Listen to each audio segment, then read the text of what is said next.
asambleísta Franco Romero. Gracias, señor presidente.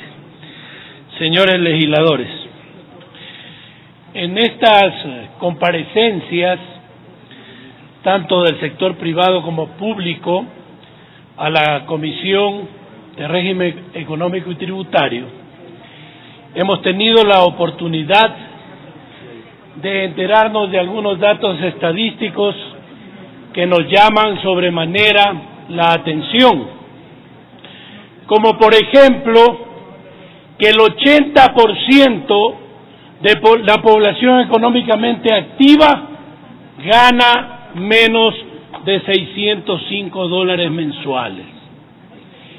Y la pregunta es, si de cada 10 personas en capacidad de trabajar, 8 ganan menos de $600, ¿en qué país estamos viviendo? ¿En qué situación está nuestra gente? ¿Qué pasa con aquellos que no tienen trabajo? Yo les quisiera preguntar a cada uno de los asambleístas si ustedes podrían vivir con un sueldo de $605 mensuales. Esa es la triste realidad del pueblo ecuatoriano. Y esa consecuencia la estamos viviendo no solamente por los últimos 10 años del gobierno correísta, sino por los últimos posiblemente 50 o 100 años de los gobiernos que se han sucedido en el país. Entonces sí apena, cuando sabemos que esa es la realidad del pueblo ecuatoriano, que haya gente que se oponga a que se incrementen los impuestos a los sectores más altos de la sociedad ecuatoriana. Yo me pregunto y les pregunto a ustedes, señor presidente y señores asambleístas, si una empresa privada hace $1 millón de utilidades en un ejercicio fiscal, actualmente paga $220,000. Mañana, con la aprobación de esta ley, pagaría $250,000. ¿Ustedes creen que le está haciendo daño a estos accionistas y empresarios y dueños de estas grandes empresas? No, señores. La ley aquí se ha manifestado que perjudica al pueblo ecuatoriano, a los más pobres. No es así. Hay ventajas para el sector de la economía popular y solidaria. Hay ventajas para los sectores más pobres y medios de la sociedad. El incremento de impuestos es verdad, de un 3%, es para el 1.6% de las empresas ecuatorianas. Las más grandes empresas, aquellas que hacen utilidades de $100 millones al año, que hacen utilidades de $500,000 al año, de $10 millones al año, tienen que aportar, y si tienen que pagar más, tienen que hacerlo, señores, porque el gobierno nacional, el Estado ecuatoriano, necesita pagar a los profesores, necesita pagar a los médicos, necesita pagar a las enfermeras, necesita pagar a los policías. Yo les voy a recordar a ustedes qué pasó el 10 de agosto de 2010 cuando bajaron los brazos los policías. Aquí hay muchos legisladores guayaquileños. ¿Qué pasó ese día en Guayaquil? Empezaron a saquear los almacenes, las tiendas, los supermercados inmediatamente, porque la policía bajó los brazos, porque dejó de cuidarnos, a nosotros, a ustedes, a todos los ecuatorianos. Entonces, por favor, por ahí no va la cosa.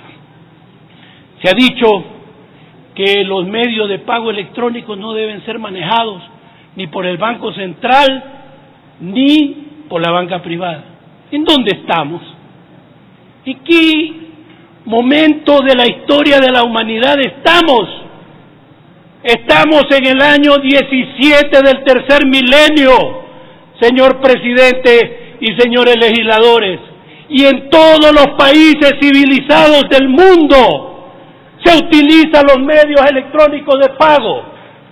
Yo soy un modesto agricultor y les pago a mis trabajadores, a mis colaboradores con transferencias bancarias desde mi cuenta corriente a la cuenta de ahorros de los señores trabajadores. ¿Cuál es el problema? ¿Cuál es el temor de que se implementen los medios de pago si ya lo estamos haciendo? ¿Por qué no podemos seguir incrementándolo? Yo no veo dónde está el problema. ¿Cuál es el problema? Es que a veces solamente vemos el árbol y no vemos el bosque. No nos damos cuenta, señor presidente y señores legisladores, que si esta ley no pasa, podemos tener problemas con el triunfo de la consulta popular. ¿O es que queremos que fracase la consulta popular? Tenemos que apoyar la consulta popular. Y una de las formas de apoyar la consulta popular para que gane el sí 7 veces sí, como vienen diciendo muchos políticos ecuatorianos, es precisamente apoyando también al gobierno nacional. ¿Acaso la plata, los recursos económicos surgen por generación espontánea? La plata, los recursos económicos surgen a través precisamente de aprobar leyes, pues. Y para eso estamos aquí, en el Parlamento Nacional. Somos los depositarios de la soberanía nacional, señores, de ese pueblo humilde, pobre, que votó por cada uno de nosotros.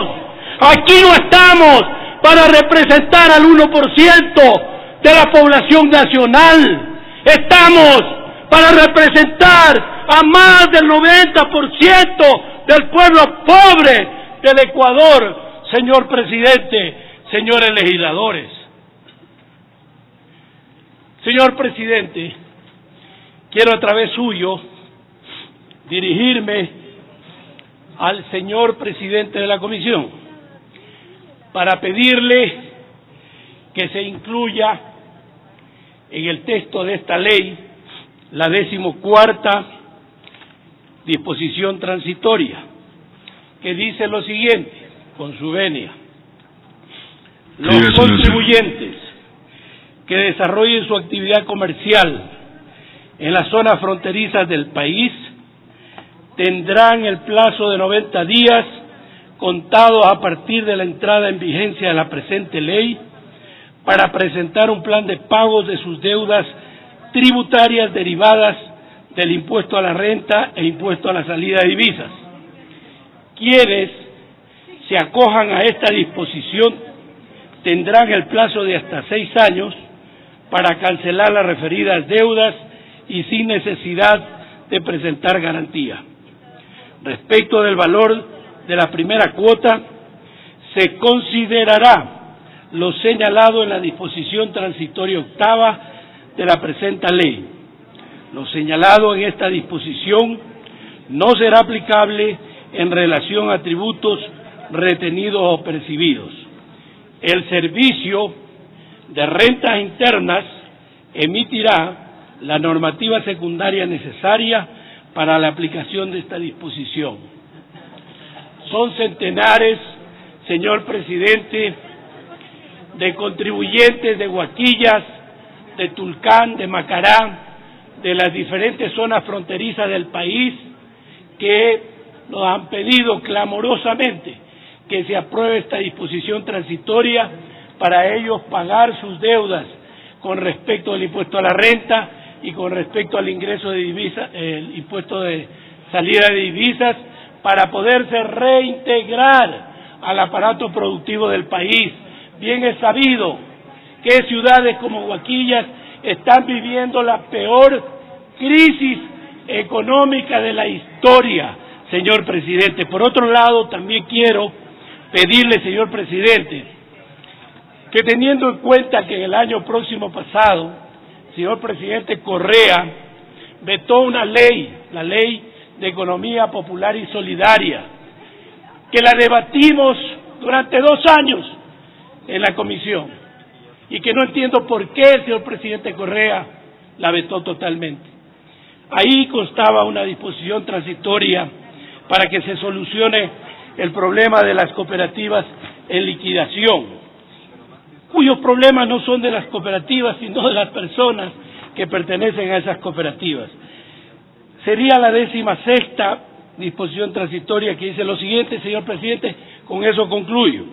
Con la finalidad de regularizar y adjudicar lotes que sean de propiedad de una cooperativa de vivienda que se haya disuelto o extinguida antes de la vigencia de esta ley, la Superintendencia de Economía Popular y Solidaria designará un funcionario que supervisará al Comité Promejoras que asuman las obligaciones de dicha cooperativa.